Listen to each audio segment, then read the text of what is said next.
今年度報稅表已陸續送到市民手上，納稅人須於6月4日或之前交回，否則可被罰款1000元。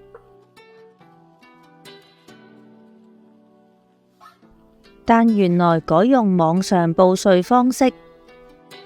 便可自動獲額外1個月報稅期限，則延長至7月4日。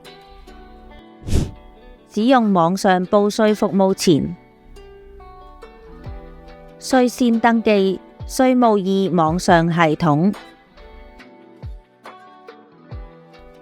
納稅人可透過智方便直接登入，或以稅務編號及啟動密碼來申請帳戶。登入帳戶後，可按提交個別人士報稅表，填妥所需資料，包括個人資料及婚姻狀況等。其中部分資料或已根據紀錄預填，